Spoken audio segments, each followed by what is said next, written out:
Hey guys, welcome back to Fantasy Tipped. Julian here with another waiver wire video for you guys. This is the waiver wire video for week 3. If you haven't won week 1 or week 2 yet, no, you're not in a great spot. However, there's still plenty of time this season to turn things around. If you've won 1 or more weeks, keep grinding, keep watching this video, guys. I'll try to make it so you make the playoffs for sure and win that fantasy hockey championship. Before we jump into it, guys, please leave a like and hit that subscribe button if you haven't already. More than half of you guys that watch this channel are still not subscribed, so definitely would mean a lot to me if you did hit that subscribe button. Without further ado, let's jump into it, and let's start with the schedule for this coming week. And as you can see, guys, on Monday, there's just one game. On Tuesday, there's 16. Every single team in the NHL plays on Tuesday night. Wednesday, there's one game.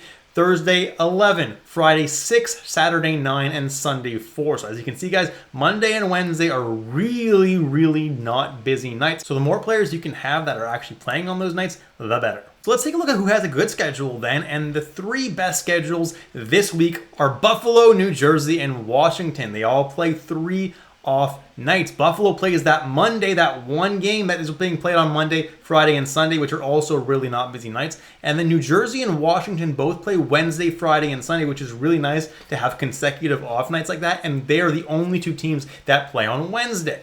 Then there's 2 teams that have 2 off nights, the Friday and the Sunday, which are the lesser of off nights, but definitely still really not busy nights that you can add players for, San Jose and Minnesota. And then the other team that plays Monday, if you guys are curious, is the Montreal Canadiens, if you wanted to load up before the week started. Now, there are 6 teams that only play 2 games this week, so their schedules are really not ideal. Those teams are Arizona, Chicago, Dallas, Florida, Nashville, and Tampa Bay. Now, I'm not saying that you should be going and dropping your really good players from these teams, but if you have some low-owned guys like maybe a Ryan Donato or even a Peter Mrazek who might only get 1 start this week, it might be worth dropping them just for this week. All right, let's discuss some forward options that you can add to your team to help you win this week. And first on the list is Teuvo Teravainen, up to 60% rostered on the Carolina Hurricanes. And this dude is on fire to start the year. He's got 5 points in 5 games and is centering the top line as long as Sebastian Aho is out. Now, I don't think Aho is going to be out very long, but even so, he was still getting top 6 minutes, and he's someone that I'm definitely liking a lot this year. Finally, he's having that bounce back season. Fingers crossed that he keeps it up. Then we have Chandler Stevenson, who's underrated, it seems, every single year. Yeah, he's locked in as a center, and that might be why, but so far through 5 games, he's got 6 points, is skating on the second line with Mark Stone, and is also centering that top power play. Yeah, Chandler Stevenson is someone that I like this year. You definitely should be adding him if you have room for a natural center. Boone Jenner is someone that I'm loving this year as well, performing very well, getting top 6 minutes, top power play time, and has been producing so far. And he's someone that does a little bit of everything as well. He shoots, he hits, he even blocks a little bit more than most other forwards. Boone Jenner is someone that belongs on your team. Then we have Tom Wilson of the Washington Capitals, and obviously Washington has an amazing schedule this week with the off nights Wednesday, Friday, and Sunday, and that's the main reason I have him here once again on my list. Now, he's playing third line with Nick Backstrom and not top power play time, but that doesn't really matter for Wilson. He's still going to put up the points, and he's going to give you a safe floor because he shoots and he hits. I definitely like Wilson as the best capital to be adding for these off nights. Then we got a hot rod, Evan Rodriguez, playing on the top line with Alexander Barkov, up to 43% roster now, and he's also playing on that top power play. Now, he has 5 points through 4 games. However, 4 points came in 1 game. So the rest of his games, he hasn't been all that amazing. However, he's playing on the right wing, and he could have triple eligibility pretty soon if Yahoo adds it. So that would be really great. And honestly, there's worse ads than Evan Rodriguez with the deployment that he's getting. I'm not expecting him to be a full season hold. He's probably going to be a drop at some point, but right now he's hot, so why not add him? Next is Josh Norris of the Ottawa Senators, and he is a must-add right now. Yeah, he's locked in at center, but he has resumed his spot on that top Senators power play, which is really clicking right now, and the Sens are scoring a lot of goals. So Josh Norris, just being on that power play, has a whole lot of value, and he's also on that second line with Drake Batherson and Dominic Kubalik. So far, he's looking really good. All right, then we got Evgeny Kuznetsov, who honestly has been disappointing this year so far and last year. We know how good Evgeny Kuznetsov can be. We've seen it in the past.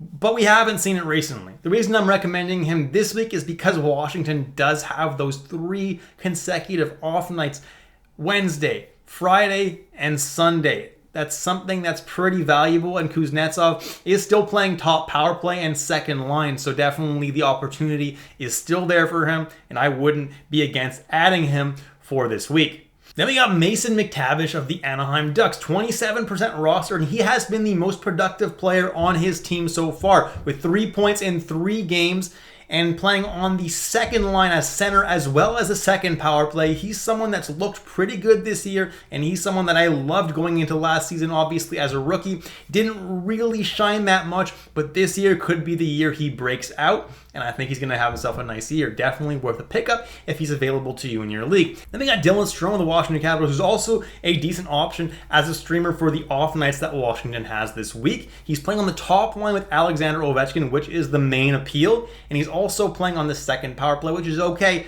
but definitely that top line spot with Alexander Ovechkin is the main appeal to picking him up this week. Ryan O'Reilly of the Nashville Predators, 25% rostered, is still playing on that top line with Philip Forsberg as well as the top power play, and whenever Philip Forsberg gets points, O'Reilly seems to get points as well, and Forsberg is a great player. Definitely don't mind adding Ryan O'Reilly to your team. I know natural centers, there are a lot of them, and as you can see just on this page, I got 4 guys who are natural centers. There's a lot of them, but there's a lot of them that are doing well and are guys that should be owned. Just unfortunately, you may not have room for them, but they're definitely guys to at least keep track of. Sam Bennett of the Florida Panthers is another natural center that I'm recommending this week. 21% roster, and he's someone that's been on IR for the first couple weeks of the season. It looks like he's coming close to a return when I'm recording this video. Sam Bennett is someone that needs to be owned in way more than 21% of leagues. I don't know why he wasn't drafted in more leagues, because he was really good last year, and he gives you a really safe floor with hits and with shots on goal. Sam Bennett is a real deal. Could even get top power play time this year, potentially. If not, he's getting top 6 minutes with really good players in Florida. Sam Bennett is someone that I'm really liking this year, especially if your league has hits in it. Sean Couturier, why is he only 13% rostered? He's doing absolutely fantastic. He's got 4 points through 4 games so far.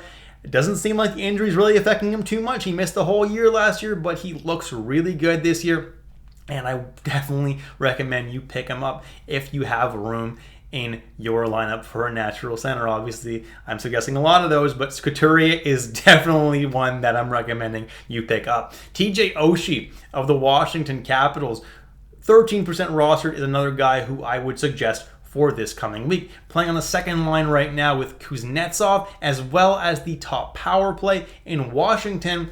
Not a bad streamer for the 3 off nights that they have this week. Then I got Kirill Marchenko of the Columbus Blue Jackets, someone that's really flying under the radar right now, and he is playing on the top line with Jenner and Gaudreau and is playing really well. He's been getting quite a few points to start the year, and he's also playing on the top power play with those 2 guys, and he's producing, guys, so don't hesitate to add Kirill Marchenko. He's been shooting the puck quite a bit as well this year. Liking what I'm seeing from him so far. Eric Haula is injured at the moment, but New Jersey also has the same off nights as Washington next week, the Wednesday, the Friday, and the Sunday.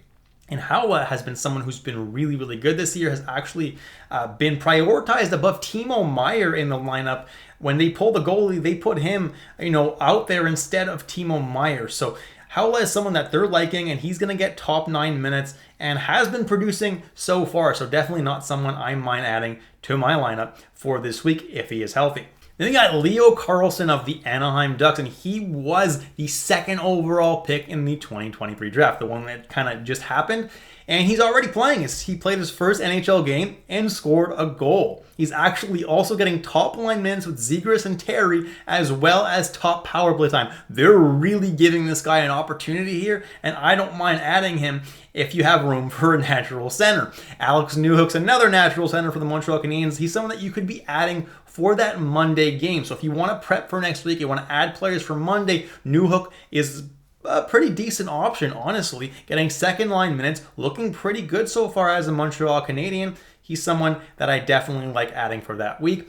Andre Palat for the New Jersey Devils is also getting top 6 minutes in New Jersey, second power play time, and is someone that is worth adding for those off nights if you're in a deeper league. Trevor Moore is someone that I'm liking, playing on the third line with Dano and Kaliev, and has really been producing. He's always been someone that shoots the puck a lot, so that gives you a little bit of a floor. And he's also scored 4 goals and 5 points through 4 games. He's insanely hot right now.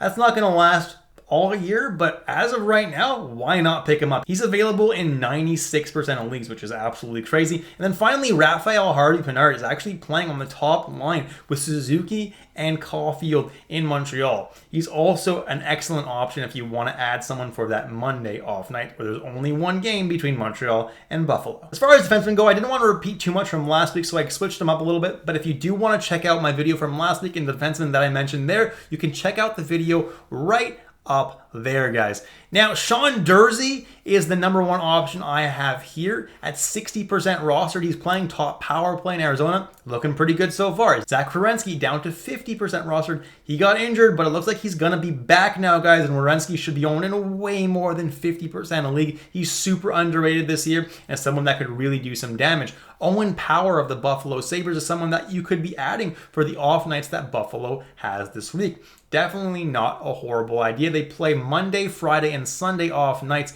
if you need a defenseman for those nights. Mike Matheson's still someone that I'm liking. Yeah, he hasn't scored that many points, but the peripherals are definitely there, and he is still getting top power play time in Montreal. Still love Mike Matheson this year. Jacob Slavin up to 34% roster now is someone who's doing really well. There's a lot of defensemen in Carolina that are really producing right now. You got D'Angelo, you got Burns who are getting power play time, and then you got Slavin and Shea who are just producing. And it doesn't even make sense. Neither of these guys are getting a lot of power play time, and they're just producing 5-on-5, which is amazing to see. Will it last for Shea and Slavin? Definitely not. But as of right now, they're guys that I'm looking at to be added to your team. Oliver Ekman-Larsson and the Florida Panthers still playing top power play over there, so definitely still a good opportunity there. Brock Faber of the Minnesota Wild is a really good-looking rookie this year. He's not getting top power play time as of yet, but who knows if Minnesota might decide to put him there because Kalen Addison's not doing a whole lot of anything, and Brock Faber is looking great. Brett Pesce is another Carolina Hurricanes defenseman who's just looking fantastic and getting points, so as long as he's doing so, why not add him? Jeremy Lauzon is an ad for categories leagues.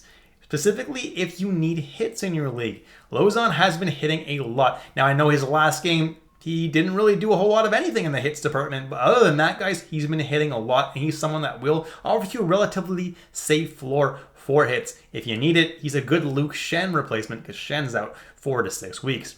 Pavel Mintyukov is someone that I'm loving right now adding, and I think that if you're in a deep league, you should scoop him up immediately before it's too late. Pavel Mintyukov is playing top power play right now in Anaheim and is looking good. He's got 2 points over his last 2 games, and his peripherals don't look too shabby either. Definitely a rookie that I'm loving this year. In terms of goalie, Jordan Binnington is getting most of the starts in St. Louis. The ones that he didn't get, Hofer didn't look all that great, so Binnington is definitely the guy. Jonas Johansson's still the guy in Tampa Bay, getting the vast majority of the starts. Cam Talbot has drastically outplayed Phoenix Copley so far, so he's gotten 3 out of the 4 starts, which is good for fantasy owners. Jack Campbell is the guy in Edmonton who's getting the majority of the starts so far. Stuart Skinner, in the 2 appearances he had, did not look good at all. Jack Campbell's been much better. He's someone that you should be looking at, especially if you're a Skinner owner. John Gibson, 38% rostered, still a starter in Anaheim, and has looked pretty good so far. Elvis Merzlikins at 26% rostered is a starter in Columbus, and actually has looked pretty good himself. Anton Forsberg is someone that I'm looking at this week because he's actually splitting the starts evenly with Korpisalo so far this year, and he's someone that should be added if you're a Korpisalo owner. And in general, if you need a goalie who's starting half the games on a pretty good team, Ottawa's looking great this year,